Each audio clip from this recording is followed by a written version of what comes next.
गरुड़ पुराण वैष्णव संप्रदाय से संबंधित है और सनातन धर्म में मृत्यु के बाद संक्रांति प्रदान करने वाला माना जाता है। इसलिए सनातन हिंदू धर्म में मृत्यु के बाद गरुड़ पुराण के श्रवण का प्रावधान है। इस पुराण के अधीक्षक देव भगवान विष्णु हैं। इसमें भक्ति, ज्ञान, वैराग्य, सदाचार, निष्काम कर्म की महिमा के साथ यज्ञ, दान, तप, त्रिथा आदि शुभ कामों में सर्वसाधारणों को प्रवर्तित करने के लिए अनेक लौकिक और परलौकिक फलों का वर्णन किया गया है। गाय को घास देने से पापों से मुक्ति हो जाती है। ईंधन के लिए काष्ठ आदि का दान करने से व्यक्ति प्रदीप्त अग्नि के समान तेजस्वी हो जाता है। रोगियों के रोग शांति के लिए औषधि, तेल आदि पदार्थ एवं भोजन देने वाला मनुष्य रोग रहित, सुखी और दीर्घायु हो जाता है। जो मनुष्य परलोक में अक्षय सुख की अभिलाषा रखता है, उसे अपने लिए संसार या घर में जो वस्तु सर्वाधिक प्रिय है, उस वस्तु का दान गुणवान ब्राह्मण को करना चाहिए। दान धर्म से बढ़कर श्रेष्ठ धर्म इस संसार में प्राणियों के लिए कोई दूसरा नहीं है। गौ, ब्राह्मण, अग्नि तथा देवों को दिए जाने वाले दान से जो मनुष्य मोहवश दूसरों को रोकता है, वो पापी तिर्यक पक्षी की योनि को प्राप्त करता है। दान धर्म के बाद प्रायश्चित का निरूपण किया गया है। ब्रह्म हत्या, मदिरापान, स्वर्ण की चोरी और गुरुपत्नी गमन, ये 4 महापाप कहे गए हैं। इन सभी का साथ करने वाला 5वां महापात ही होता है। गौहत्या आदि जो अन्य पाप हैं, वे उपपातक में माने गए हैं। इन सभी पापों का प्रायश्चित विधान यहाँ प्रस्तुत किया गया है। इसके अनंतर भारतवर्ष का वर्णन, तीर्थों का वर्णन और उनकी महिमा प्रस्तुत की गई है।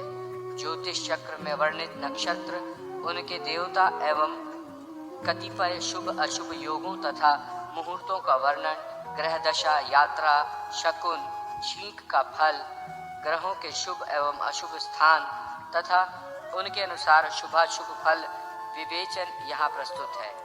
इसी प्रकार लग्न फल, राशियों के चर स्थित आदि भेद, ग्रहों का स्वभाव तथा 7 वारों में किए जाने वाले प्रशस्त कार्य का भी निरूपण किया गया है। सामुद्रिक शास्त्र के अनुसार स्त्री पुरुष के शुभाशुभ लक्षण, मस्तक एवं हस्तरेखा से आयु का परिज्ञान भी यहाँ कराया गया है। स्वरोदन विज्ञान का निरूपण भी हुआ है। तिथि, नक्षत्र आदि व्रतों का निरूपण, चातुर्मास्य व्रत का निरूपण, शिवरात्रि व्रत कथा तथा व्रत विधान, एकादशी महात्म आदि प्रस्तुत किया गया है। इसके अतिरिक्त सूर्यवंश, चंद्रवंश का वर्णन, भविष्य के राजवंश का वर्णन किया गया है। रत्नों के प्रादुर्भाव का आख्यान, वज्र की परीक्षा, पद्मराग, मकरत मणि, इंद्रनील मणि, वैदुर्य मणि, पुष्यराग मणि, वैदुरम मणि, स्फटिक, रुद्राक्ष रत्न, पुलक, ककैर्तन मणि, भीष्मक मणि तथा मुक्ता आदि रत्नों के विविध भेद, लक्षण और परिलक्षण की विधि बताई गई है। गंगा आदि विविध तीर्थों, प्रयाग, वाराणसी, कुरुक्षेत्र, द्वारका, केदार, बद्रिकाश्रम, श्वेतदीप, मायापुरी, हरिद्वार, नैमिषारण्य, पुष्कर, अयोध्या, चित्रकूट, कांचीपुरी, तुंगभद्रा, श्रीशैल, सेतुबंध, रामेश्वर, अमरकंटक, उज्जैनी, मथुरापुरी आदि स्थानों को महातीर्थ कहा गया है। इन पवित्र तीर्थ स्थलों में किया गया स्नान, दान, जप, पूजा, श्राद्ध तथा पिंडदान आदि अक्षय होता है। गया तीर्थ का महात्म तथा गया क्षेत्र में श्रद्धादि करने का फल सविस्तार समारोह पूर्वक यहाँ प्रस्तुत हुआ है। गए नामक असुर की उत्कट तपस्या से संतप्त देवगणों की प्रार्थना पर भगवान विष्णु की गदा से वो असुर मारा गया। उस गयासुर के नाम पर ही गया तीर्थ प्रसिद्ध हुआ। यहाँ गदाधर भगवान विष्णु मुख्य देव के रूप में उपस्थित हैं। गया में श्राद्ध करने से पंच महापापों की निवृत्ति तो होती ही है, इसके साथ ही अन्य संपूर्ण पापों का भी विनाश होता है।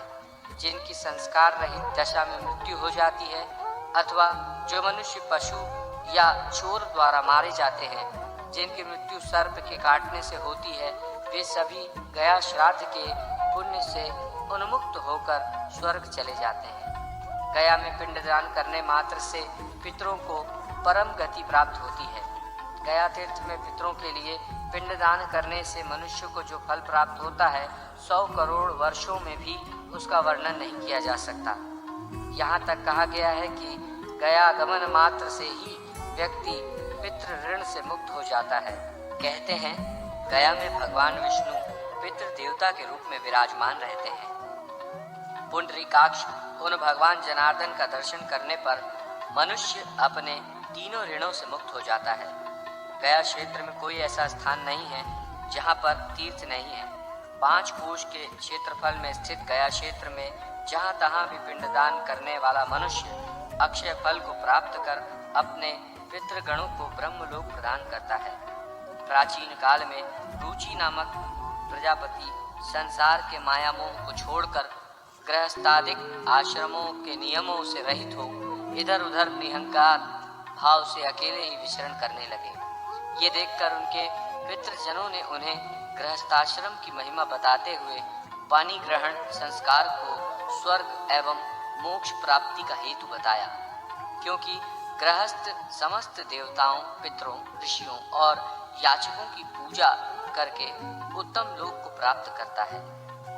रुचि ने भी पितरों से अपनी शंकाएं प्रस्तुत की। इसका पितरों ने समुचित उत्तर देते हुए गृहस्थाश्रम के धर्म पालन के लिए रुचि से आग्रह किया। रुचि भी दुविधा में आ गए और उन्होंने तपस्या द्वारा ब्रह्मा को प्रसन्न किया। ब्रह्मा के निर्देश से ऋषि रुचि ने नदी के एकांत तट पर पितरों का तर्पण कर उन्हें संतृप्त किया और पितरों की स्तुतियों से आराधना की। पितृजनों ने संतुष्ट हो प्रकट होकर रुचि को मनोरमा पत्नी तथा पुत्रादि की प्राप्ति करने का वरदान दिया और ये भी कहा कि जो मनुष्य भक्ति पूर्वक इस स्तुति से हम पितरों को संतुष्ट करेगा, उससे प्रसन्न होकर हम लोग उसे उत्तम भोग, आत्म विषयक उत्तम ज्ञान, आयु आरोग्य तथा पुत्र पौत्रादि प्रदान करेंगे। अतः कामनाओं की पूर्ति चाहने वाले श्रद्धालुओं को निरंतर इस स्रोत से पितरों की स्तुति करनी चाहिए। तदनंतर द्रव्य शुद्धि एवं कर्म विपाक, प्रायश्चित विधान, शांतपान, कृच्छ, पराग तथा चांद्रायणादि व्रतों के विविध स्वरूपों को दर्शाया गया है। इसके साथ ही ऋषि, महर्षि तथा देवताओं द्वारा प्रतिपादित नीति शास्त्र का विवेचन किया गया है, जो सभी के लिए हितकर तथा पुण्य, आयु एवं स्वर्गवादि को प्रदान करने वाला है। जो मनुष्य धर्म, अर्थ, काम और मोक्ष इस पुरुषार्थ चतुष्षष्टि की सिद्धि चाहता है, उसे सदैव सज्जनों की ही संगति करनी चाहिए। दुर्जनों के साथ रहने से इस लोक तथा परलोक में हित संभव नहीं है। दूसरों की निंदा, दूसरों का धन ग्रहण, पराई स्त्री के साथ परिहास तथा पराये घर में निवास कभी नहीं करना चाहिए। मनुष्य को दुर्जनों के संग का परित्याग कर साधु जनों की संगति करनी चाहिए और दिन रात पुण्य का संचय करते हुए नित्य अपनी अनित्यता का स्मरण रखना चाहिए। नरक में निवास करना अच्छा है, किंतु दुष्चरित्र के घर में वास करना उचित नहीं है। नरकवास के कारण पाप विनष्ट हो जाते हैं, किंतु दुष्चरित्र के घर में निवास करने से पाप विनष्ट नहीं होते। जो बाल्यावस्था में विद्याध्ययन नहीं करते, फिर युवावस्था में कामातुर होकर यौवन तथा धन को नष्ट कर देते हैं, वे वृद्धावस्था में चिंता से जलते हुए शिशिर काल में कुहासे से झुलसने वाले कमल के समान संतप्त जीवन व्यतीत करते हैं। इसके बाद राजनीति का वर्णन किया गया है। राजा को सत्यपरायण तथा धर्मपरायण होना चाहिए। जो धार्मिक राजा गौ ब्राह्मण के हित में रत रहता है, वही जितेंद्रिय राजा प्रजा के पालन में समर्थ हो सकता है। जो राजा शास्त्र सम्मत तथा युक्त सिद्धांतों का उल्लंघन करता है, वो निश्चित ही इस लोक तथा परलोक दोनों में नष्ट हो जाता है। सत्य के पालन से धर्म की रक्षा होती है। सदा अभ्यास करने से विद्या की रक्षा होती है, मार्जन के द्वारा पात्र की रक्षा होती है और शील के द्वारा कुल की रक्षा होती है। सत्य पालन रूपी सुचिता, मन शुद्धि, इंद्रिय निग्रह, सभी प्राणियों में दया और जल के प्रक्षालन, ये 5 प्रकार के शौच माने गए हैं, जिसमें सत्य पालन की शुचिता है। उसके लिए स्वर्ग की प्राप्ति दुर्लभ नहीं है। जो मनुष्य सत्य संभाषण ही करता है वो अश्वमेध यज्ञ करने वाले व्यक्ति से बढ़कर है। जिस व्यक्ति ने एक बार भी हरि इन 2 अक्षरों से युक्त शब्द का उच्चारण कर लिया, वो अपने कटि प्रदेश में परिकर बांधकर मुक्ति प्राप्त करने के लिए तैयार रहता है। ऐसा मनुष्य मोक्ष का अधिकारी होता है। इस प्रकार मनुष्य को उन्नति के पथ पर ले जाने वाले नीति से युक्त कल्याणकारी वचनों का संग्रह इस महापुराण में प्राप्त होता है, जिसे ग्रहण कर मानव शाश्वत सुखानुभूति से लाभान्वित हो सकता है। तदनंतर भगवान के विभिन्न अवतारों की कथा तथा पवित्रता महात्म्य में ब्राह्मण पत्नी अनुसूया एवं भगवती सीता के पतिव्रत का आख्यान मिलता है। रामचरित्र वर्णन, हरिवंश वर्णन तथा महाभारत की कथा और बुद्ध आदि अवतारों की कथा का वर्णन भी यहाँ प्राप्त होता है। इसके बाद आयुर्वेद का प्रकरण प्रारंभ होता है। भगवान धन्वंतरि प्रोक्त संपूर्ण आयुर्वेद को अष्टांग आयुर्वेद कहा गया है। ये अर्थवेद का उपवेद है। शारीरिक, मानसिक तथा आगंतुक इस प्रकार से व्याधियां 3 प्रकार की कही गई हैं। प्रस्तुत गुरु पुराण में मुख्य रूप से निदान, स्नान, चिकित्सा स्थान, कल्प स्थान और उत्तर तंत्र में कौमार्य तंत्र एवं भूत विद्या आदि विषयों का ही निरूपण हुआ है। साथ ही गवायुर्वेद, अश्व चिकित्सा, गज चिकित्सा आदि का भी संक्षेप में निर्देश हुआ है। गरुड़ पुराण के आयुर्वेद प्रकरण के प्रथम 20 अध्यायों में निदान स्थान के विषय वर्णित है। किस कारण से रोग उत्पन्न हुआ है, रोग के लक्षण क्या है, जिससे रोग का निर्णय हो सके, इत्यादि विषय निदान शब्द में अभिप्रेत है। इससे प्रारंभ में ज्वर, रक्त, पित्त, श्वास, राजक्षमा, मदात्य, अर्श, अतिसार, मूत्राघात, प्रमेह, गुल्म, पांडु, कुष्ठ, वात दोष आदि रोगों के उत्पत्तिजनक कारणों तथा उनके लक्षणों का वर्णन हुआ है। गुरु पुराण का ये वर्णन आचार्य वाग्भट्ट के अष्टांग हृदय से बहुत अंशों से साम्य रहता है। इसके बाद लगभग 40 अध्यायों में विभिन्न रोगों की चिकित्सा हेतु औषधियों का निरूपण हुआ है। अमुक रोग होने पर अमुक अमुक औषधियों का प्रयोग करना चाहिए। इनके निर्माण की तथा अनुपान आदि की विधि बताई गई है। एक ही रोग के लिए अनेक औषधिक योगों को भी बताया गया है। आयुर्वेद की औषधियों और वनस्पतियों का वर्णन जो भगवान श्री हरि ने शिव जी से किया था, उसे सुनाने के बाद सूत जी ने शौनक आदि ऋषियों को कुमार अर्थात भगवान स्कंद के द्वारा कात्यायन से कहे गए व्याकरण शास्त्र को सुनाया। ये व्याकरण सिद्ध शब्दों के ज्ञान एवं बालकों की व्युत्पत्ति प्रक्रिया को बढ़ाने में सहायक है। इसके अनंतर सूत जी ने अल्प बुद्धि वालों के लिए विशिष्ट बुद्धि की प्राप्ति हेतु मात्रा और वर्ण के भेद के अनुसार छंद विधान को प्रस्तुत किया है। कर्म विपाक का वर्णन, जगत सृष्टि और प्रलय आदि की चक्र गति को जानने वाले विद्वान यदि आध्यात्मिक, आदि दैविक और आदि भौतिक इन 3 सांसारिक तापों को जानकर ज्ञान और वैराग्य का मार्ग स्वीकार कर लेते हैं तो आत्यांतिक लय मोक्ष को प्राप्त करते हैं। सूत जी कर्म विपाक का वर्णन करते हुए कहते हैं कि जीव पाप कर्म करने के कारण नरक लोक में जाता है और पुण्य कर्म के कारण स्वर्ग में। अपने उन पाप पुण्यों के प्रभाव से नरक तथा स्वर्ग में गया प्राणी पुनः नरक और स्वर्ग से लौटकर स्त्रियों के गर्भ में जाता है। गर्भ में विकसित होता हुआ वो जीव 9 मास तक अधोमुख स्थित रहकर 10वें मास में जन्म लेता है। ये जीव बाल्यावस्था, कौमारावस्था, युवावस्था तथा वृद्धावस्था को प्राप्त करता है।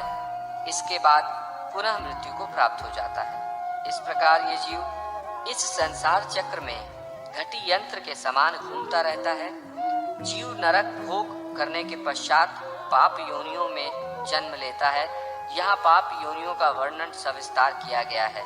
मित्र का अपमान करने वाला गधे की योनि में जन्म लेता है। माता पिता को कष्ट पहुंचाने वाले प्राणी को कछुए की योनि में जाना पड़ता है। जो मनुष्य अपने स्वामी का विश्वसनीय बनकर उसको छल कर जीवन यापन करता है, वो व्यामोह में फंसे बंदर की योनि में जाता है। धरोहर रूप में अपने पास रखे हुए पराये धन का अपहरण करने वाला व्यक्ति नरकगामी होता है। नरक से निकलने के बाद वो कृमि योनि में जन्म लेता है। जो मनुष्य विश्वासघाती होता है वो मत्स्य योनि में उत्पन्न होता है।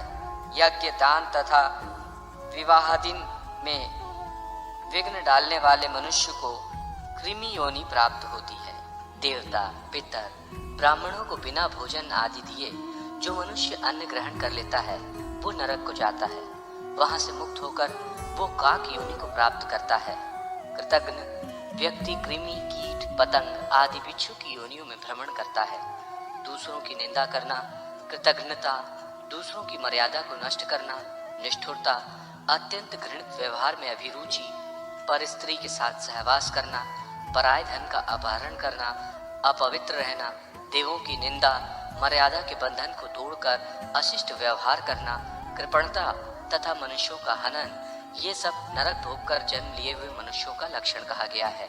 प्राणियों के प्रति दया, सद्भावपूर्ण वार्तालाप, परलोक के लिए सात्विक अनुष्ठान, सत्कार्यों का निष्पादन, सत धर्म का पालन, दूसरों का हित चिंतन, भक्ति की साधना और वेदों में प्रामाण्य बुद्धि, गुरु, देवर्षि और सिद्ध ऋषियों की सेवा, साधु जनों द्वारा बताए गए नियमों का पालन, सत्य क्रियाओं का अनुष्ठान तथा प्राणियों के साथ मैत्री भाव, ये स्वर्ग से आए मनुष्यों के लक्षण हैं। जो मनुष्य योग शास्त्र द्वारा बताए गए यम, नियम आदि अष्टायोग के साधन से सत ज्ञान को प्राप्त करता है वो आत्यंतिक फल मोक्ष का अधिकारी बन जाता है।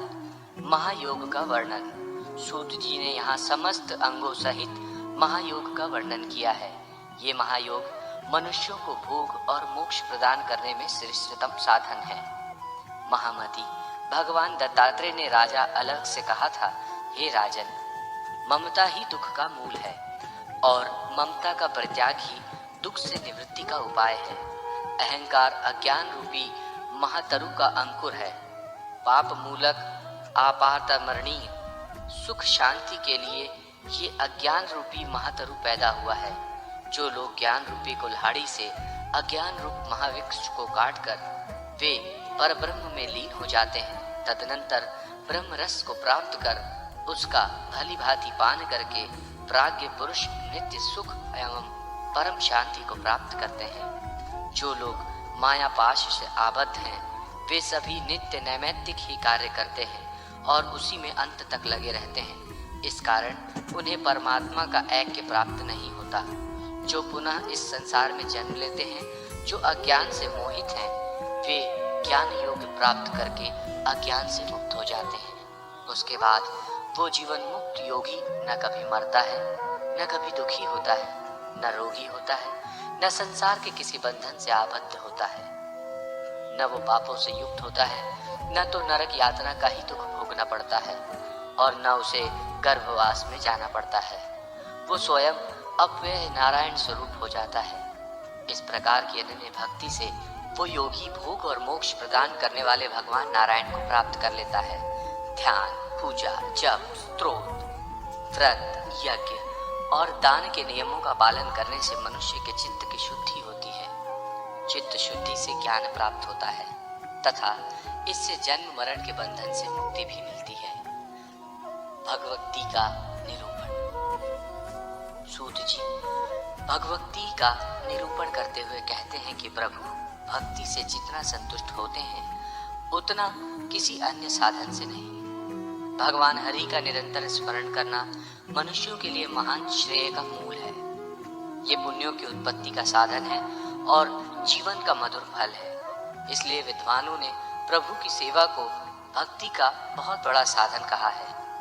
भगवान त्रिलोकीनाथ विष्णु के नाम तथा गुणों के कीर्तन में तन्मय होकर जो प्रसन्नता के आंसू बहाते हैं, रोमांचित होकर गदगद हो उठते हैं, वे भी उनके भक्त हैं। इस संसार में वही श्रेष्ठ है, वही ऐश्वर्य से संपन्न है और वही मोक्ष को प्राप्त करता है। जो भगवान हरि की भक्ति में तन्मय रहता है, यदि कोई भगवत भक्त चांडाल जाति का है तो वो भी अपनी पवित्र भक्ति की महिमा से सबको पवित्र कर देता है। हे नाथ, आप मुझ पर दया करो, मैं आपकी शरण में आया हूँ। ऐसा जो प्राणी कहता है उसको भगवान हरि अभय कर देते हैं। किसी से भी उसको भय नहीं होता। ये भगवान की प्रतिज्ञा है। जिन मनुष्यों का मन हरि भक्ति में रमा हुआ है उनके सभी प्रकार के पापों का विनाश निश्चित है। हाथ में पाश लेकर खड़े हुए अपने दूत को देखकर यमराज उसके कान में कहते हैं कि हे दूत, तुम उन लोगों को छोड़ देना जो मधुसूदन विष्णु के भक्त हैं। मैं तो अन्य दुराचारी पापियों का स्वामी हूँ। भक्तों के स्वामी स्वयं श्री हरि हैं। श्री विष्णु ने सर्वदा कहा है, यदि दुराचारी मनुष्य भी मुझ में अनन्य भक्ति रखता है तो वो साधु ही है, क्योंकि उसने ये निश्चित कर लिया है कि भगवान की भक्ति के समान अन्य कुछ भी नहीं है। भगवान हरि में जिस मनुष्य की भक्ति रहती है उसके लिए धर्म, अर्थ और काम, इस त्रिवर्ग का कोई महत्व नहीं है, क्योंकि परम सुख रूप मुक्ति उसके हाथ में ही सदा रहती है। इस संसार रूपी वृक्ष के अमृत के समान दो फल हैं। एक फल है भगवान केशव की भक्ति और दूसरा फल है उनके भक्तों का सत्संग। नाम संकीर्तन की महिमा का वर्णन करते हुए सूत जी कहते हैं कि मुक्ति के कारण भूत, अनादि, अनंत, अज, नित्य, अव्यय और अक्षय भगवान विष्णु को जो व्यक्ति नमन करता है वो समस्त संसार के लिए नमस्कार के योग्य हो जाता है। स्वप्न में भी भगवान नारायण का नाम लेने वाला मनुष्य अपनी अक्षय पाप राशि को विनष्ट कर देता है। यदि कोई मनुष्य जागृत अवस्था में परात्पर प्रभु का नाम लेता है तो फिर उसके विषय में कहना ही क्या। हे कृष्ण, हे अच्युत, हे अनंत, हे वासुदेव, आपको नमस्कार है। ऐसा कहकर जो भक्ति भाव से विष्णु को प्रणाम करते हैं वे यमपुरी में नहीं जाते। सूर्य के उदित हो जाने पर जैसे अंधकार विनष्ट हो जाता है, वैसे ही हरि का नाम संकीर्तन करने से प्राणियों के पाप समूह का विनाश हो जाता है। सूत जी कहते हैं कि सभी शास्त्रों का अवलोकन करके तथा पुनः पुनः विचार करने पर एक ही निष्कर्ष निकलता है कि मनुष्य को सदैव नारायण का ध्यान करना चाहिए।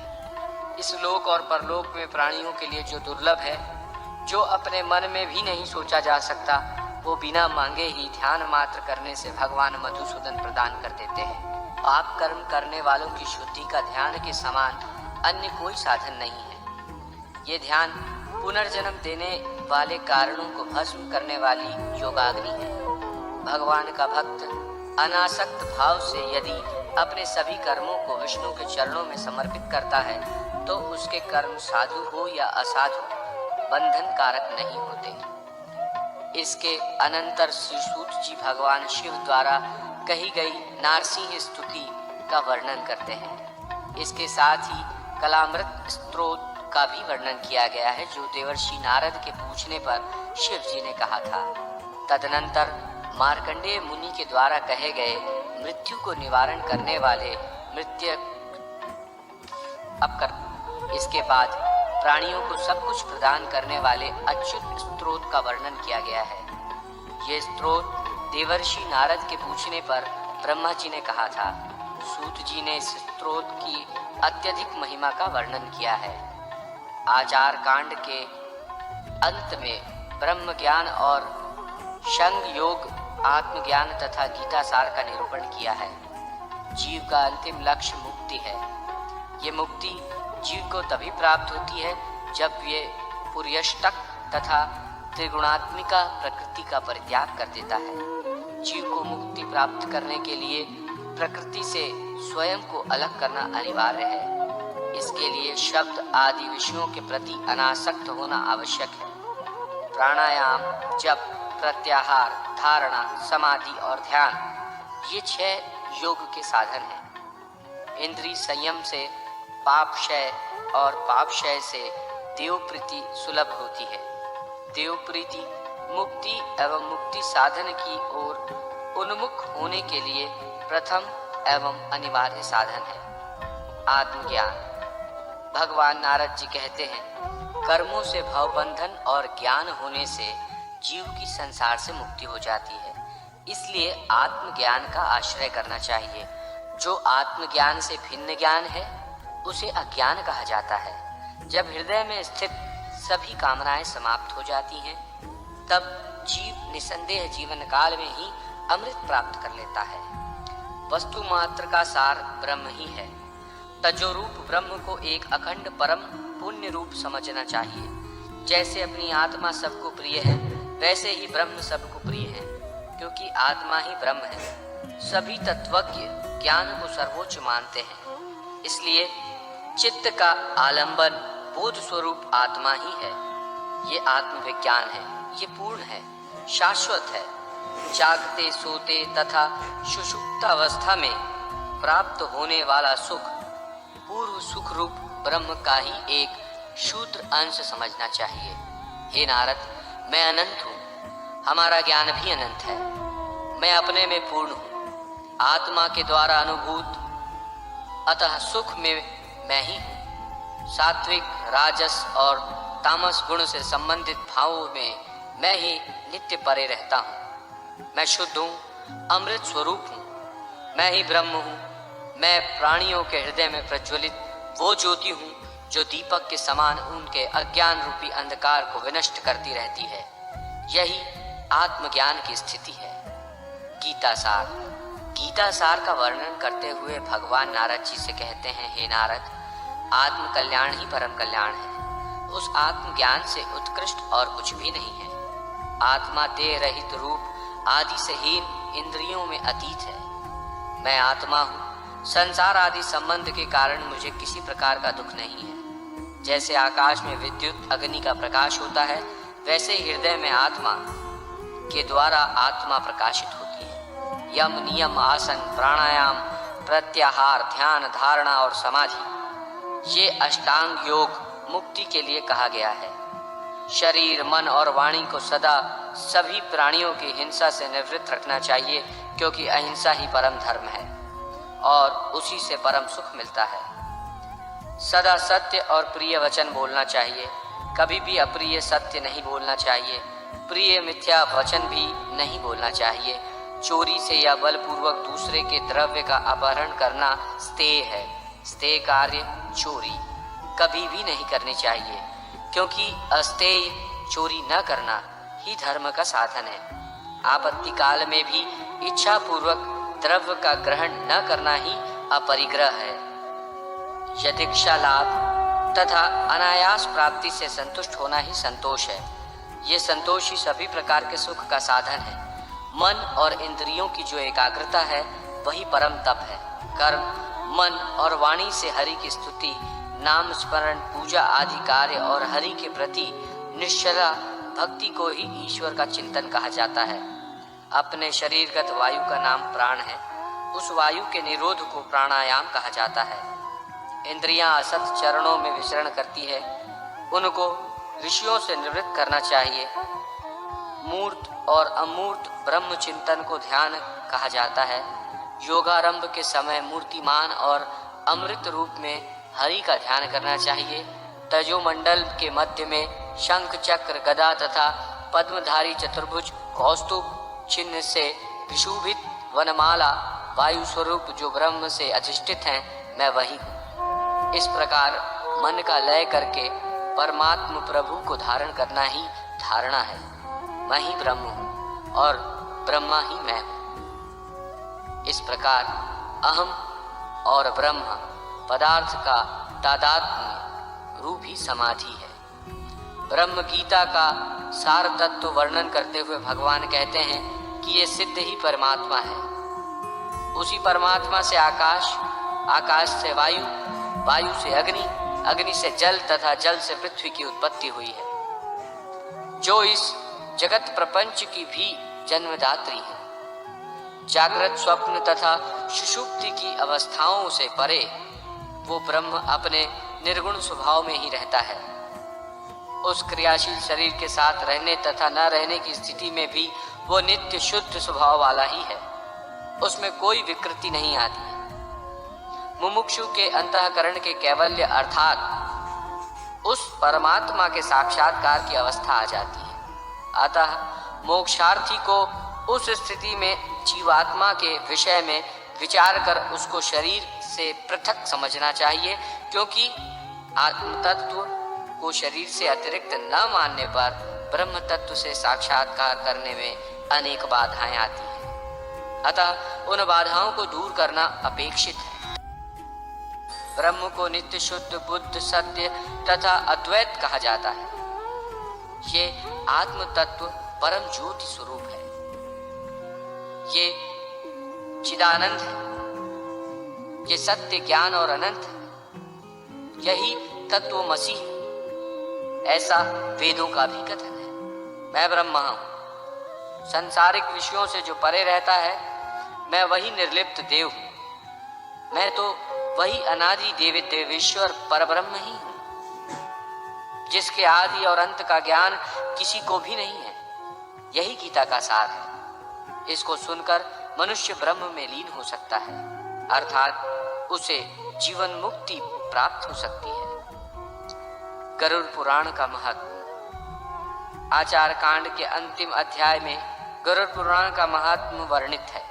भगवान श्री हरि भूत भावन रुद्र से कहते हैं कि मैंने गरुड़ पुराण का सार भाग आपको सुना दिया, जो भोग एवं मोक्ष प्रदान करने वाला है। ये विद्या, यश, सौंदर्य, लक्ष्मी और आरोग्य आदि का कारक है। जो मनुष्य इसका पाठ करता है या सुनता है, वो सब कुछ जान लेता है और अंत में उसका परम कल्याण हो जाता है। जिस व्यक्ति के घर में ये महापुराण रहता है, उसको इसी जन्म में सब कुछ प्राप्त हो जाता है।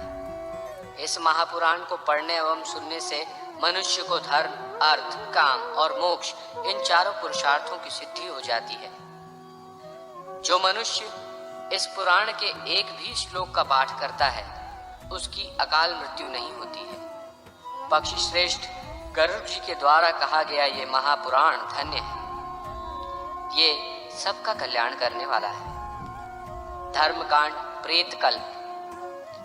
धर्मकांड में सर्वप्रथम भगवान श्री नारायण को नमस्कार किया गया है। तदनंतर देवक्षेत्र नैमिषारण्य में शौनक आदि श्रेष्ठ मुनिगण सूत जी महाराज से प्रश्न करते हैं कि कुछ लोगों का कहना है कि शरीरधारी जीव एक शरीर के बाद दूसरे शरीर का आश्रय ग्रहण करता है, जबकि दूसरे विद्वानों का कहना है कि प्राणी को मृत्यु के पश्चात यमराज की यातनाओं का भोग करने के बाद दूसरे शरीर की प्राप्ति होती है। इन दोनों में क्या सत्य है, ये बताने की कृपा करें। सूत जी महाराज प्रश्न को सुनकर प्रसन्न होते हैं और इस प्रकार कथा का वर्णन करते हैं। एक बार विनीता पुत्र गरुड़ के हृदय में इस ब्रह्मांड के सभी लोगों को देखने की इच्छा हुई। अतः हरि नाम का उच्चारण करते हुए उन्होंने पाताल, पृथ्वी तथा स्वर्ग आदि सभी लोगों का भ्रमण किया। पृथ्वीलोक के दुख से अत्यंत दुखित एवं अशांत चित्त होकर वे पुनः वैकुंठ लोक वापस आ गए। वैकुंठ लोक में मृत्यु लोक के समान रजोगुण तथा तमोगुण आदि की प्रवृत्ति नहीं है, केवल शुद्ध सत्व गुण की ही प्रवृत्ति है। वहाँ राग, द्वेष आदि षड्विकार भी नहीं है। किसी का वहाँ विनाश नहीं होता। वहाँ भगवान के मनोहारी सुंदर पार्षद उपस्थित हैं। गरुड़ जी ने देखा कि हरि झूले पर विराजमान है। भगवान हरि का दर्शन करने से विनता सुत गरुड़ का हृदय आनंद विभोर हो उठा। आनंद मग्न होकर उन्होंने प्रभु को प्रणाम करते हुए कहा, भगवान, आपकी कृपा से त्रिलोक का परिभ्रमण मैंने कर लिया। यमलोक को छोड़कर पृथ्वीलोक से सत्यलोक तक सब कुछ मेरे द्वारा देखा जा चुका है। सभी लोकों की अपेक्षा पृथ्वीलोक प्राणियों से अधिक परिपूर्ण है। सभी योनियों में मानव योनि ही भोग और मोक्ष का शुभ आश्रय है। अतः सुकृतियों के लिए ऐसा लोक न तो अभी तक बना है और न भविष्य में बनेगा। देवता लोग भी इस लोक की प्रशंसा में गीत गाते हुए कहते हैं कि जो लोग पवित्र भारत भूमि में जन्म लेकर निवास करते हैं वे धन्य हैं। सुरगण भी स्वर्ग एवं अपवर्ग रूप फल की प्राप्ति के लिए पुनः भारत भूमि में मनुष्य रूप में जन्म लेने की इच्छा करते हैं। गरुड़ जी पूछते हैं, हे प्रभु, आप ये बताने की कृपा करें कि मरणासन्न व्यक्ति किस कारण पृथ्वी पर सुलाया जाता है। उसके मुख में पंचरत्न क्यों डाला जाता है। उसके नीचे कुश और तिल क्यों बिछाए जाते हैं। हे केशव, मृत्यु के समय विविध वस्तुओं का दान एवं गौदान अष्ट महादान किस लिए किया जाता है। प्राणी कैसे मरता है और मरने के बाद कहाँ जाता है। उस समय प्राणी अतिवाहिक शरीर कैसे प्राप्त करता है। अग्नि देने वाले पुत्र पौत्र उसे कंधे पर क्यों ले जाते हैं। शव में घृत लेप क्यों किया जाता है। शव के उत्तर दिशा में यम सूक्त का पाठ क्यों होता है। मरे हुए व्यक्ति को पीने के लिए जल एक ही वस्त्र धारण करके क्यों दिया जाता है। शव का दाह संस्कार करने के पश्चात उस व्यक्ति को अपने परिजनों के साथ बैठकर भोजन आदि क्यों नहीं करना चाहिए। मृत व्यक्ति के पुत्र 10वें दिन के पहले किस लिए 9 पिंडों का दान देते हैं। शव का दाह संस्कार तथा उसके अनंतर जल तर्पण की क्रिया क्यों की जाती है। किस विधान से पितरों को पिंडदान देना चाहिए। उस पिंड को स्वीकार करने के लिए उनका आवाहन कैसे किया जाता है। दाह संस्कार के बाद अस्थि संचयन और घट फोड़ने का विधान क्यों है। 10वें दिन सभी परिजनों के साथ शुद्धि के लिए स्नान तथा पिंडदान क्यों करना चाहिए। एकादशाह को वर्षोत्सर्ग आदि के सहित पिंडदान करने का प्रयोजन क्या है। 13वें दिन पददान आदि क्यों किया जाता है। वर्ष पर्यंत 16 श्राद्ध क्यों किए जाते हैं। हे प्रभु, मनुष्य का ये शरीर अनित्य है और समय आने पर ही वो मरता है, किंतु मैं उस छिद्र को नहीं देख पाता हूँ जिससे जीव निकल जाता है। प्राणी अपने जीवन काल में पुण्य और पाप जो भी करता है, नाना प्रकार के दान करता है, वे सब शरीर के नष्ट हो जाने पर उसके साथ कैसे चले जाते हैं। मरे हुए प्राणी के लिए सपिंडीकरण क्यों होता है। इस कृत्य में प्रेत पिंडी का मिलन किसके साथ किस विधि से होना चाहिए, इसे आप बताने की कृपा करें। जो मनुष्य पापी, दुराचारी अथवा हतबुद्धि है, मरने के बाद वे किस स्थिति को प्राप्त करते हैं। जो पुरुष आत्मघाती, ब्रह्म हत्यारा, स्वर्ण आदि की चोरी करने वाला, मित्रादि के साथ विश्वासघात करने वाला है, उस महापातकी का क्या होता है। हे माधव, यदि शूद्र प्रणव महामंत्र का जप करता है तथा ब्रह्मसूत्र अर्थात यज्ञोपवीत को धारण करता है, तो मृत्यु के बाद उसकी क्या गति होती है। गरुड़ जी कहते हैं कि हे विश्वात्मन, मैंने कौतूहलवश संपूर्ण जगत का भ्रमण किया है। उसमें रहने वाले लोगों को मैंने देखा है कि वे सब दुख में ही डूबे रहते हैं। उनके अनंत कष्टों को देखकर मेरा अंतःकरण पीड़ा से भर गया। स्वर्ग में दैत्यों की शत्रुता से भय है। पृथ्वीलोक में मृत्यु और रोग आदि से तथा अभिष्ट वस्तु से वियोग से लोग दुखी हैं। पाताल लोक में रहने वाले प्राणियों, नाग आदि को मेरे से भय दुख बना रहता है। हे प्रभु, आपके इस वैकुंठ धाम के अतिरिक्त अन्यंत्र किसी भी लोक में ऐसी निर्भयता नहीं दिखाई देती। काल के वशीभूत इस जगत की स्थिति स्वप्न की माया के समान असत्य है। उसमें भी इस भारतवर्ष में रहने वाले लोग बहुत से दुखों को भोग रहे हैं। मैंने देखा है कि उस देश के मनुष्य राग, द्वेष तथा मोह आदि के आकंठ में डूबे हुए हैं। इस देश में कुछ लोग अंधे हैं, कुछ टेढ़ी दृष्टि वाले हैं, कुछ दृष्ट वाणी वाले हैं, कुछ लूले हैं, कुछ लंगड़े हैं, कुछ काणे हैं, कुछ बहरे हैं, कुछ गूंगे हैं, कुछ कोढ़ी हैं, कुछ अधिक रोम वाले हैं, कुछ नाना रोम से घिरे हैं, कुछ आकाश कुसुम की तरह नितांत मिथ्याभिमान से चूर हैं। उनके विचित्र दोषों को तथा उनकी मृत्यु को देखकर मेरे मन में जिज्ञासा उत्पन्न हो गई कि ये मृत्यु क्या है। इस भारतवर्ष में ये कैसी विचित्रता है। ऋषियों से मैंने पहले ही इस विषय में सामान्यतः यह सुन रखा है कि जिसकी विधि पूर्वक वार्षिक क्रियाएं नहीं होती है उसकी दुर्गति होती है।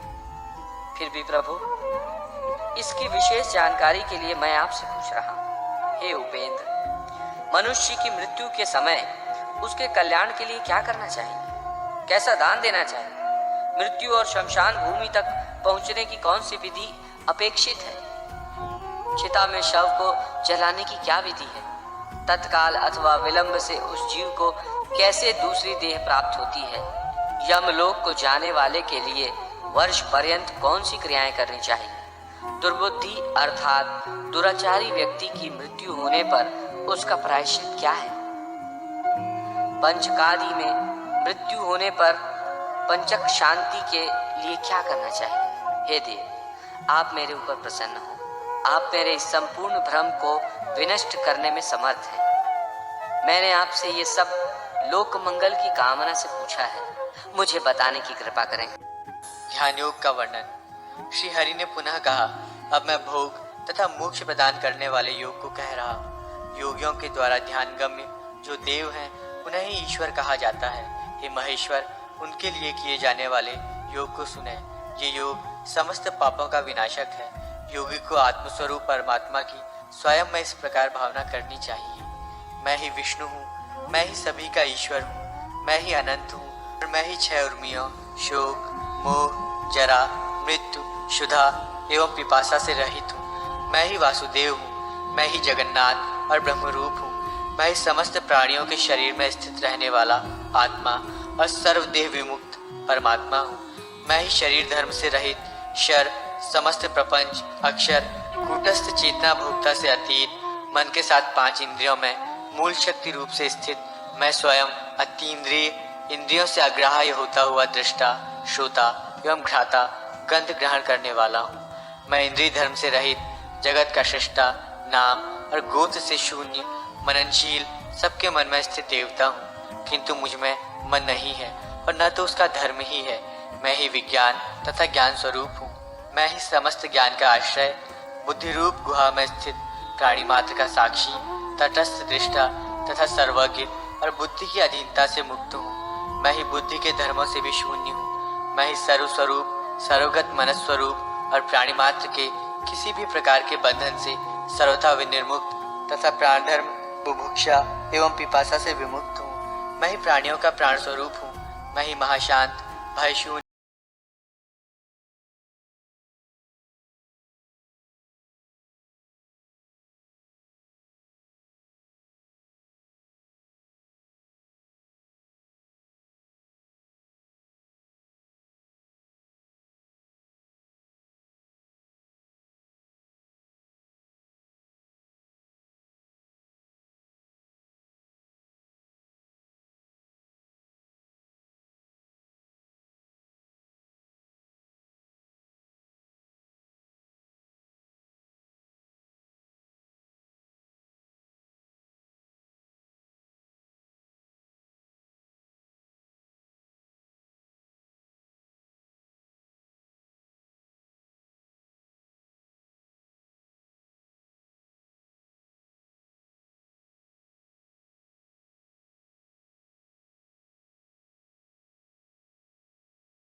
बुद्धि धर्म विवर्जित, अहंकार से शून्य, चित्त से अग्राह्य, प्राण अपान व्यानादि वायु से रहित है। हरि ने कहा, अब मैं सूर्य की पूजा का पुनः वर्णन करता हूँ, जो प्राचीन काल में भृगु ऋषि को सुनाई गई थी। ओम खगोलकाय नमः, ये भगवान सूर्यदेव का मूल मंत्र है, जो साधक को भोग और मोक्ष प्रदान करता है।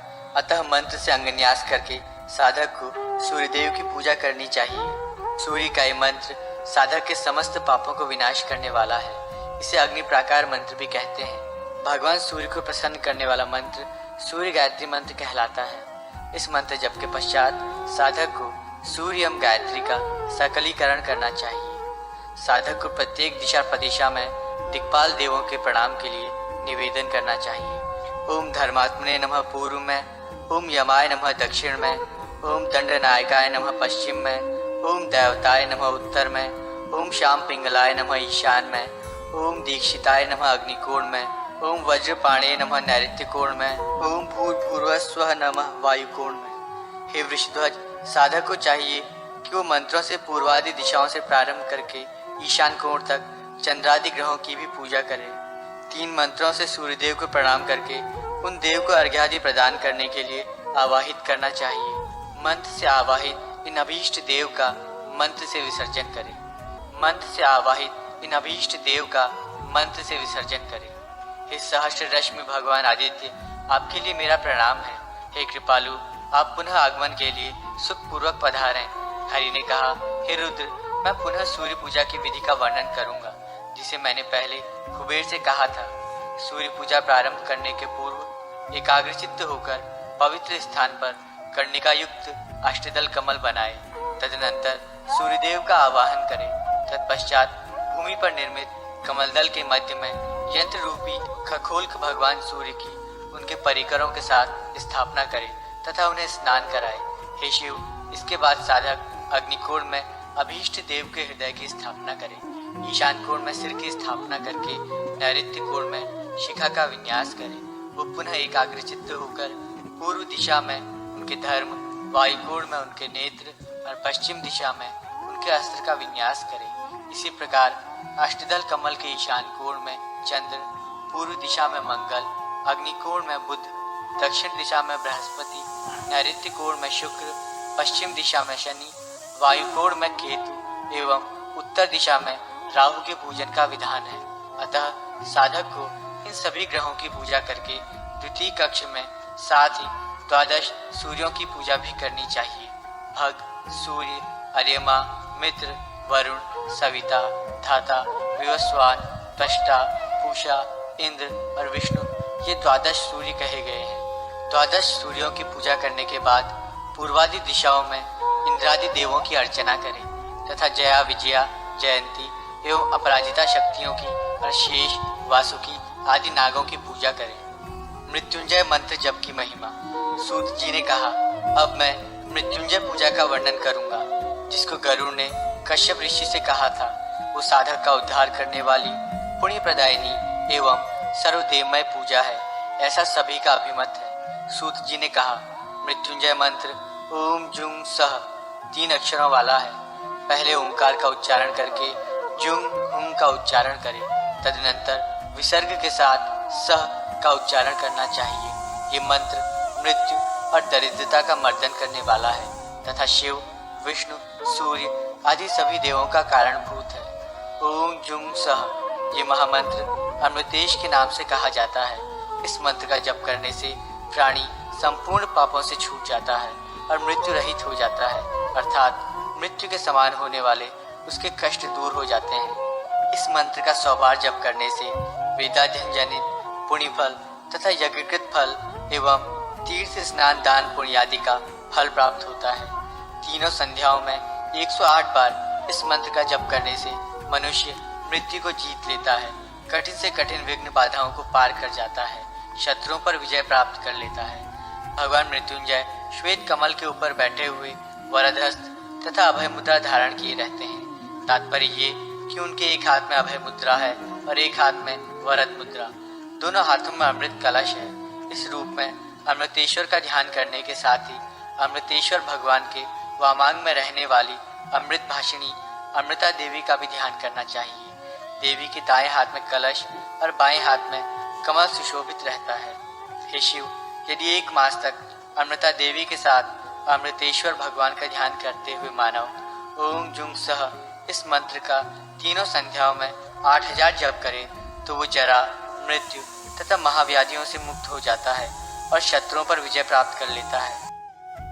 अमृतेश्वर भगवान की पूजा में आवाहन, स्थापन, रोधन, प्रतिष्ठा, सन्निधान, निवेशन करने के बाद पाद्य, आचमन, स्नान, अर्घ्य, माला, अनुलेपन, दीप, वस्त्र, आभूषण, नैवेद्य, पान, आचमन, विजन, पंखे से हवन करना, मुद्रा प्रदर्शन, मंत्र जप, ध्यान, दक्षिणा, आहुति, स्तुति, वाद्य और गीत तथा नृत्य, न्यास योग और प्रदक्षिणा, साष्टांग प्रणति, मंत्रशैया, वंदन आदि उपचारों को निवेदित करके उनका विसर्जन करना चाहिए। षडंग प्रकार का पूजन, जिसे परमेश परमात्मा ने अपने मुख से स्वयं कहा है, वो क्रम से बतलाया गया है।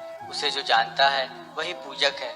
षडंग पूजा इस प्रकार है। साधक को प्रारंभ में अर्घ्य प्रदान करने के लिए प्रयुक्त पात्र की पूजा करके अस्त्र अर्थात फट मंत्र से हस्त ताड़न दाहिने हाथ के द्वारा बाएं हाथ पर ध्वनि करना चाहिए।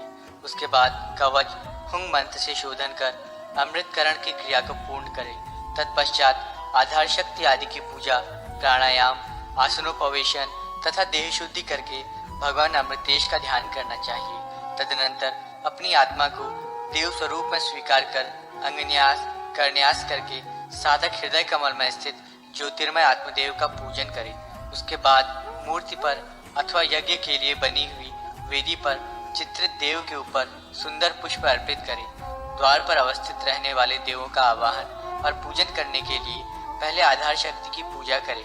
तदनंतर देवता की प्रतिष्ठा करके उनके परिवार का पूजन करना चाहिए, क्योंकि विद्वानों ने बतलाया है कि मुख्य देव की पूजा के साथ उसके अंग परिवार आदि की भी पूजा करने का विधान है। आयुधों एवं परिवारों के साथ धर्म आदि की तथा इंद्र आदि की, युगों, वेदों और मुहूर्तों की भी मुख्य देव के रूप में पूजा करनी चाहिए। ये पूजा भुक्ति और मुक्ति प्रदान करने वाली है। अतः साधक विद्वानों को उनकी षडंग पूजा करनी चाहिए।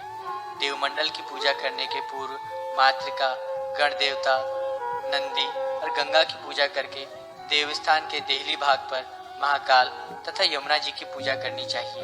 पूजा में ओम अमृतेश्वर भैरवाय नमः तथा ओम जुंग हंग सह सूर्याय नमः कहना चाहिए।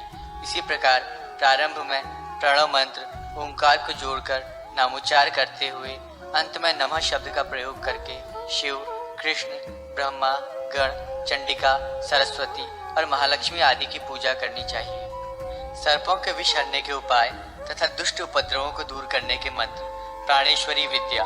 श्री सूत जी बोले, हे ऋषियों, अब मैं शिव द्वारा पक्षीराज गरुड़ को सुनाए गए प्राणेश्वर महामंत्र का वर्णन करता हूँ, किंतु उसके पूर्व उन स्थानों का वर्णन करूंगा जहाँ सर्प के काटने से प्राणी जीवित नहीं रह सकता। शमशान, वल्मीक, बाम्बी, पर्वत, कुआं और वृक्ष के कोटर, इन स्थानों में स्थित सर्प के द्वारा काट लेने पर यदि उस दांत लगे स्थान पर 3 प्रच्छन्न रेखाएं बन जाती हैं तो वो प्राणी जीवित नहीं रहता है। षष्ठी तिथि में कर्क और मेष राशि में आने वाले नक्षत्रों तथा मूल, अश्लेषा, मघा आदि क्रूर नक्षत्रों में सर्पदंश होने से प्राणी का जीवन समाप्त हो जाता है तथा कांख, कटी, गला, संधि स्थान, मस्तक या कनपटी के अस्थिभाग और उदर आदि में काटने पर प्राणी जीवित नहीं रहता है। यदि सर्पदंश के समय दंडी, शस्त्रधारी, भिक्षु तथा नग्न प्राणी का दर्शन होता है तो उसे काल का ही दूत समझना चाहिए। हाथ, मुख, गर्दन और पीठ में सर्प के काटने से प्राणी जीवित नहीं बचता है। दिन के प्रथम भाग के पूर्व अर्धयाम का भोग सूर्य करता है। उस दिवाकर भोग के पश्चात गणनाक्रम में जो ग्रह आते हैं उन ग्रहों के द्वारा यथाक्रम शेष यामों का भोग होता है। इस काल गति में प्रत्येक दिन 6 परिवर्तनों के साथ अन्य शेष ग्रहों का भोग माना गया है। यथा ज्योतिषियों ने काल चक्र के आधार पर रात्रिकाल में शेषनाग, सूर्य, वासुकी नाग, चंद्र, तक्षक नाग, मंगल, कर्कोटक नाग, बुध, पद्मनाग, गुरु, महापद्मनाग, शुक्र, शंखनाग, शनि और कुलिक नाग, राहु को स्वीकार किया। रात या दिन में बृहस्पति का भोग काल आने पर सर्प देवों का भी अंत करने वाला हो जाता है। अतः इस काल में सर्प द्वारा काटा गया प्राणी बच नहीं सकता है। दिन में शनि ग्रह की वेला के आने पर राहु अशुभ धर्म से संयुक्त रहता है, अतः वो अपने यामार्ग भोग और संधि काल की अवस्थिति में काल अर्थात यमराज की गति के समान गतिमान रहता है। रात्रि और दिन का मान लगभग 30-30 घटी का होता है। इस मान के अनुसार निर्मित कालचक्र में चंद्रमा प्रतिपदा तिथि को पादांगुष्ठ, द्वितीया को पैर से ऊपर, तृतीया को गुल्फ, चतुर्थी को जानु, पंचमी को लिंग, षष्ठी को नाभि, सप्तमी को हृदय, अष्टमी को स्तन, नवमी को कंठ, दशमी को नासिका, एकादशी को नेत्र, द्वादशी को कान, त्रयोदशी को भौं, चतुर्दशी को शंख अर्थात कनपटी तथा पूर्णिमा एवं अमावस्या को मस्तक पर निवास करता है। पुरुष के दक्षिणांग में तथा स्त्री के वाम भाग में चंद्र की स्थिति होती है। चंद्र की स्थिति जिस अंग में होती है उस अंग में सर्प के डसने पर प्राणी जीवित बच सकता है। यद्यपि सर्पदंश से शरीर में उत्पन्न हुई मूर्छा शीघ्र समाप्त होने वाली नहीं है, फिर भी शरीर मर्दन से वो दूर हो सकती है।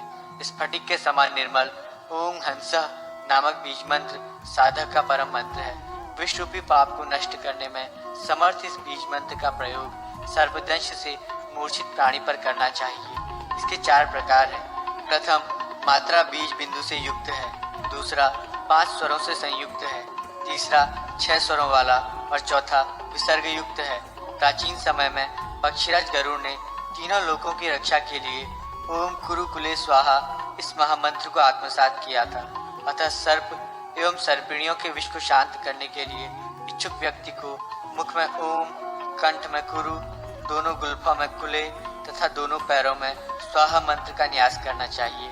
जिस घर में उपयुक्त मंत्र भली प्रकार से लिखा रहता है, सर्प उस घर को छोड़कर चले जाते हैं। जो मनुष्य 1000 बार इस मंत्र के जप से अभिमंत्रित सूत्र को कान पर धारण करता है, उसको सर्प भय नहीं रहता। जिस घर में इस मंत्र से अभिमंत्रित शर्करा खंड फेंक दिए जाते हैं, उस घर को भी सर्प छोड़ देते हैं। देवताओं और असुरों ने इस मंत्र का 7 लाख जप करके सिद्धि प्राप्त की थी। इसी प्रकार एक अष्टदल पद्म का रेखांकन कर उसके प्रत्येक दल पर इस ओम सुवर्ण रेखे कुक्कुट विग्रह रूपिणी स्वाहा मंत्र के 2-2 वर्ण लिखे तथा ओम पक्षी स्वाहा इस मंत्र से अभिमंत्रित जल के द्वारा स्नान कराने से विष विवल प्राणी का विष दूर हो जाता है।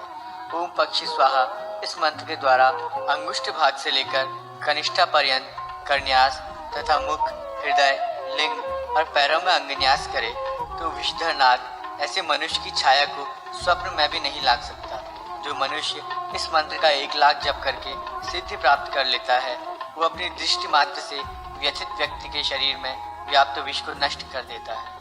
ओम ह्रीं ह्रौं ह्रीं भी रुंडाय स्वाहा इस मंत्र का जप सर्पदंशित व्यक्ति के कान में करने पर विष का प्रभाव क्षीण हो जाता है। यदि दोनों पैर के अग्रभाग में आ, गुल्फ में ई, जानु में उ, कटी में ए आय, नाभि में उ, हृदय में औ, मुख में अंग तथा मस्तक में अह वर्ण का स्थापन कर ओम हंसः बीज मंत्र के सहित न्यास करके साधक इस बीज मंत्र का ध्यान, पूजन और जप करे तो सर्प विष को दूर कर सकता है। मैं स्वयं गरुड़ हूँ, ये ध्यान करके साधक को विष शमन का कार्य करना चाहिए। हंग बीज मंत्र का शरीर में विन्यास विषादी का हरण करने वाला कहा गया है। वाम हाथ में हंसा मंत्र का न्यास करके जो साधक इस मंत्र का ध्यान, पूजन और जप करता है उस सर्प विष को दूर करने में समर्थ होता है, क्योंकि ये मंत्र विषधर नागों के नासिका भाग और मुंह की श्वास नलिका को भी रोकने में पूर्ण समर्थ है। ये मंत्र शरीर की त्वचा, मांस आदि में व्याप्त सर्प विष को भी विनष्ट कर देता है। सर्प दंश से मूर्छित प्राणी के शरीर में ओम हंसः मंत्र का न्यास करके भगवान नीलकंठ आदि देवों को भी ध्यान करना चाहिए। ऐसा करने से ये मंत्र अपनी वायु शक्ति के द्वारा उस संपूर्ण विष का हरण कर लेता है। प्रत्यंगिरा की जड़ को चावल के जल के साथ पीसकर पीने से विष का प्रभाव दूर हो जाता है। पुनर्नवा, प्रियंगु, ब्राह्मी, श्वेत, बृहति, कूष्मांड, अपराजिता की जड़, गेरु तथा कमलगट्टे के फल को जल में पीसकर घृत के साथ लेप तैयार करना चाहिए। इस प्रकार बना हुआ लेप शरीर में लगाने से विष को शांत कर देता है। सर्प के काटने पर जो मनुष्य उष्ण गर्म घृत का पान कर लेता है, उसके शरीर में विष का अधिक प्रभाव नहीं पड़ता। सर्पदंश होने पर शीरीष नामक वृक्ष के पंचांग, पत्र, पुष्प, फल, मूल एवं छाल के सहित गाजर के बीजों को पीसकर सर्वांग में लेप करने से अथवा पीने से भी विष का प्रभाव समाप्त हो जाता है। ओम ह्रीम बीज मंत्र गोनस, गोहुवन आदि विषैले सर्पों के विष को दूर करने में समर्थ है। इस मंत्र के साथ अह का प्रयोग कर अर्थात ओम ह्रीम अह का उच्चारण करते हुए हृदय, ललाट आदि में विन्यास करके उसका ध्यान करने मात्र से ही सर्पादि का वशीकरण हो जाता है। इसका 15,000 जप करके साधक गरुड़ के समान सर्वगामी, कवि, विद्वान, वेदविद हो जाता है तथा दीर्घ आयु को प्राप्त करता है। सूत जी ने पुनः कहा, ऋषियों, अब मैं आप सभी को शिव के द्वारा कथित अत्यंत गोपनीय मंत्रों को बताऊंगा, जिनसे अभिमंत्रित पाश, धनुष, चक्र, मुदर, शूल और पट्टिश नामक आयुधों को धारण करके राजा शत्रुओं पर भी विजय प्राप्त कर लेता है। मंत्रोद्धार के लिए कमल पत्र पर अष्टवर्ग बनाकर पूर्व दिशा से शुरू करके क्रमशः ईशान कोण तक बीज मंत्र ओम ह्रीम ह्रीम को लिखना चाहिए। ओंकार ब्रह्म बीज है, ह्रींकार विष्णु बीज है और ह्रींकार शिव बीज है। त्रिशूल के तीनों शीर्ष पर ह्रीं लिखकर क्रमानुसार न्यास करें। मंत्र ओम ह्रीम ह्रीम है। साधक हाथ में शूल ग्रहण करे, तत्पश्चात उसको आकाश में घुमाए, जिसे देखते ही दुष्ट ग्रह और सर्प नष्ट हो जाते हैं। साधक धूम्र वर्ण के धनुष को हाथ में लेकर आकाश की ओर भुजा उठाकर इस मंत्र का चिंतन करे। ऐसा करने से दुष्ट विषैले सर्प, कुत्सित ग्रह, विनाशकारी मेघ और राक्षस नष्ट होते हैं। ये मंत्र तो त्रिलोक की रक्षा करने में समर्थ है। मृत्युलोक के विषय में तो कहना ही क्या है। ओम जूम सूम हूं फट ये दूसरा मंत्र है। साधक खैर की 8 लकड़ियों को इसी मंत्र से अभिमंत्रित कर उन्हें 8 दिशाओं में गाड़ दे तो उस किलांकित क्षेत्र में वज्रपात, विद्युत निपात तथा इसकी गर्जना का उपद्रव नहीं होता। गरुड़ द्वारा कहे गए इस मंत्र से 8 कीलों को 21 बार अभिमंत्रित कर रात्रि के समय अपने अभीष्ट क्षेत्र की चारों दिशाओं और विदिशाओं में गाड़ देना चाहिए। इससे भी वहां विद्युत निपात, वज्रपतन तथा चूहा, टिड्डी आदि से होने वाले उपद्रवों का भय नहीं रहता। ओम राम सदाशिवाय नमः ऐसा कहकर साधक तर्जनी अंगुली के द्वारा अनार पुष्प के सदृश कांतिमान एक पिंड का निर्माण करे। उस पिंड के प्रदर्शन मात्र से ही दुष्ट जन, मेघ, विद्युत, विष, राक्षस, भूत और डाकिनी आदि 10 दिशाओं को छोड़कर भाग जाते हैं। ओम ह्रीम गणेशाय नमः। ओम ह्रीम स्तंभनादि चक्राय नमः। ओम ऐं ब्राह्मये त्रैलोक्य डामराय नमः। इस मंत्र संग्रह को भैरव पिंड कहा जाता है। ये भैरव पिंड विष तथा पाप ग्रहों के कुप्रभाव को समाप्त करने में समर्थ है। ये साधक के कार्यक्षेत्र की रक्षा और भूत, राक्षस आदि की उपद्रवी शक्तियों को नष्ट करता है। ओम नमः ये कहकर साधक अपने हाथ में इंद्र वज्र का ध्यान करे। इस वज्र मुद्रा से विष, शत्रु और भूतगण विनष्ट हो जाते हैं। ओम शुंग नमः इस मंत्र से बाएं हाथ में पाश का स्मरण करें, जिससे विष तथा भूतादि का विनाश होता है। इसी प्रकार ओम ह्राम नमः इस मंत्र के उच्चारण से उपद्रवकारी मेघ और पाप ग्रहों के प्रभाव नष्ट हो जाते हैं। कृतांत यमराज का ध्यान करके साधक छेदक अस्त्र भाले से शत्रु समूह का विनाश करे। ओम शर नमः इस मंत्रोच्चार के साथ काल भैरव का ध्यान करके मनुष्य पाप ग्रह, भूत, विष के प्रभाव का शमन कर सकता है। ओम लसत द्विजुहाक्ष स्वाहा इस मंत्र का ध्यान करके मनुष्य खेतीबाड़ी में विघ्न डालने वाले ग्रह, भूत, विष और पक्षियों का निवारण कर सकता है। ओम श्व नमः इस मंत्र को रक्त वर्ण की शाही से नगाड़े पर लिखकर उसे बजाना चाहिए। उसके शब्दों को सुनकर पापग्रह आदि सभी उपद्रवकारी तत्व भयभीत हो उठते हैं। पंचवक्त पूजन तथा शिवार्चन विधि। सूत जी ने कहा, हे ऋषियों, अब मैं पंचमुख शिव की पूजा का वर्णन करूंगा, जो साधक को भुक्ति और मुक्ति दोनों प्रदान करती है। साधक को सबसे पहले मंत्र से उन देव का आवाहन करना चाहिए। पुनः ओम हाम सद्योजाताय नमः कहकर साधक सद्योजात का आवाहन करे। इन सद्योजात की 8 कलाएं कही गई हैं। उनका नाम सिद्धि, रिद्धि, धृति, लक्ष्मी, मेधा, कांति, स्वधा और स्थिति है। सद्योजात की पूजा करने के पश्चात ओम सिद्धये नमः इत्यादि मंत्रों से उन सभी 8 कलाओं की पूजा करने का विधान है। तदनंतर ओम ह्रीम वामदेवाय नमः इस मंत्र से साधक वामदेव की पूजा करें। वामदेव की 13 कलाएं हैं, जिन्हें रजा, रक्षा, रति, पाल्या, कांति, तृष्णा, मति, क्रिया, कामा, बुद्धि, रात्रि, त्रासनी तथा मोहिनी कला कहा गया है। इन कलाओं के अतिरिक्त मनोन्मनी, अघोरा, मोहा, शुदा, निद्रा, मृत्यु, माया तथा भयंकरा नाम की 8 कलाएं अघोर की हैं। उक्त समस्त कलाओं का पूजन करने के बाद साधक को ओम हैम तत्पुरुषाय नमः इस मंत्र से तत्पुरुष देव की पूजा करनी चाहिए। उनकी निवृत्ति, प्रतिष्ठा, विद्या, शांति और संपूर्णा ये 5 कलाएं हैं। साधक कलाओं की पूजा करके ओम हौम ईशानाय नमः इस मंत्र से ईशान देव की पूजा करें। तत्पश्चात ईशान देव की निश्चला, निरंजना, शशिनी, अंगना, मरीचि और ज्वालिनी नाम की जो 6 कलाएं हैं उनकी पूजा करके पूजन पूर्ण करें। सूत जी ने पुनः कहा, हे ऋषियों, अब मैं शिव की अर्चना का वर्णन करूंगा, जो भुक्ति और मुक्ति दोनों प्रदान करने वाली है। 12 अंगुल के माप में बिंदु द्वारा किसी पात्र में भगवान शिव की मूर्ति बनानी चाहिए। उसमें शांत, सर्वगत और निराकार का चिंतन करना चाहिए।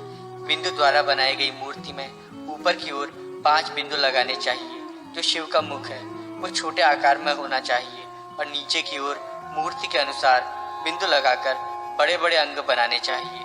मूर्ति के अधोभाग में छठा बिंदु विसर्ग के साथ होना चाहिए, जो अस्त्र है। इसके साथ हौम लिख देना चाहिए। ये महामंत्र है और संपूर्ण अर्थों को देने वाला है। साधक मूर्ति के ऊर्ध्वभाग से लेकर मूर्ति के चरण पर्यंत अपने दोनों हाथों से स्पर्श करे और महामुद्रा दिखाए। इसके बाद संपूर्ण अंगों में न्यास कर न्यास आदि करे। तदनंतर वो अस्त्र मंत्र ओम फट का उच्चारण करता हुआ दाहिनी हथेली से स्पर्श करके शोधन करे। उसके बाद कनिष्ठा उंगली से लेकर महामंत्र से ही तर्जनी उंगली तक न्यास करना चाहिए। अब मैं हृदय कमल की कर्णिका में पूजन की विधि बतलाऊंगा। उसमें धर्म, ज्ञान, वैराग्य, ऐश्वर्य आदि की अर्चना करें। सर्वप्रथम आवाहन, स्थापन, पाद्य, अर्घ्य, आचमन, स्नान अर्पित करें तथा अन्य विविध मानस उपचारों को करके तदाकार हो जाए। उसके बाद अग्नि में आहुति देने की विधि कह रहा हूँ। साधक को पूजा स्थल पर अग्नि प्रज्वलित करने के लिए ओम फट अस्त्र मंत्र से एक कुंड का निर्माण करना चाहिए। तत्पश्चात ओम हूम इस कवच मंत्र से उस कुंड का अभ्युक्षण करके मानसिक रूप से उसमें शक्ति का विन्यास करें। उसके बाद साधक को हृदय अथवा शक्ति कुंड में क्रमशः ज्ञान रूपी तेज तथा अग्नि का विन्यास करना चाहिए। तत्पश्चात अग्नि के निष्कृति संस्कार को छोड़कर गर्भाधान आदि समस्त संस्कार करने का विधान है। निष्कृति या मोक्ष संस्कार आहुति के पश्चात किया जाता है, इसलिए आहुति के पूर्व उस संस्कार का निषेध है। समस्त संस्कारों के बाद साधक को उस प्रज्वलित अग्नि में समस्त आंगिक देवों के साथ मानसिक रूप से शिव को आहुति देनी चाहिए। तदनंतर कमलांकित गर्भ वाले उस मंडल में नीलकंठ शिव का पूजन करना चाहिए। इस मंडल के अग्निकोण में अर्धचंद्राकार कल्याणकारी एक अग्निकुंड बनाना चाहिए। तदनंतर अग्नि देवताओं के अस्त्रों से युक्त हृदय आदि में न्यास करने का विधान है। उसके बाद मंडल के अंतर्गत बने हुए कमल की कर्णिका पर सदाशिव की तथा दिशाओं में अस्त्र की पूजा करें। अब श्रेष्ठ पंच तत्वों में स्थित पृथ्वी, जल आदि तत्वों की दीक्षा बतलाई जाती है। इन दोनों शांतियों के लिए पृथक पृथक रूप से 100 आहुतियां 5 बार देनी चाहिए। तत्पश्चात साधक पूर्णाहुति देकर प्रसन्नता पूर्वक त्रिशूली भगवान शिव का ध्यान करें। उसके बाद प्रायश्चित शुद्धि के लिए 8 बार आहुति देनी चाहिए। ये आहुति अस्त्र बीज हुम फट मंत्र से प्रदान करने का विधान है। इस प्रकार संस्कार से शुद्ध हुआ वो साधक निस्संदेह शिव स्वरूप हो जाता है। शिव की विशेष पूजा में साधक को चाहिए कि वो प्रथम ओम हम आत्म तत्वाय स्वाहा, ओम हीम विद्या तत्वाय स्वाहा तथा ओम हुम शिव तत्वाय स्वाहा ऐसा उच्चारण करके आचमन करे। तत्पश्चात उसे मानसिक रूप से कर्णेंद्रियों को स्पर्श करना चाहिए। उसके बाद भस्म धारण और तर्पण आदि क्रियाओं को संपन्न करना चाहिए। ओम हम प्रपिता महेभ्यः स्वधा, ओम हम माता महेभ्यः स्वधा और ओम हम नमः सर्वमातृभ्यः स्वधा इन मंत्रों से तर्पण करें। इसी रीति से पिता, पितामह, प्रमातामह तथा वृद्ध प्रमातामह आदि का भी तर्पण करें और फिर प्राणायाम करना चाहिए। इसके बाद आचमन तथा मार्जन करके साधक को शिव के गायत्री मंत्र का जप करना चाहिए। प्रणव से युक्त हांग बीज शक्ति से संपन्न उन महेश्वर का हम सभी चिंतन करते हैं। वाणी की पवित्रता के लिए उनका हम ध्यान करते हैं। वे रुद्र हम सभी को सन्मार्ग पर चलने के लिए प्रेरणा प्रदान करें। शिव गायत्री मंत्र जप के पश्चात सूर्योपास्थान करके सूर्य मंत्रों से सूर्य रूप शिव की पूजा करनी चाहिए। ठीक है दोस्तों, क्रमशः नाम के आदि और अंत में ओम नमः शब्द का प्रयोग करके दंडी तथा पिंगल आदि भूत नायकों का स्मरण करें। तदनंतर अग्नि आदि कोड़ों में ओम विमलाय नमः, ओम ईशानाय नमः आदि मंत्रों से क्रमशः विमला और ईशान आदि शक्तियों की स्थापना करके पूजा करनी चाहिए। ऐसा करने से उपासक को परम सुख की प्राप्ति होती है।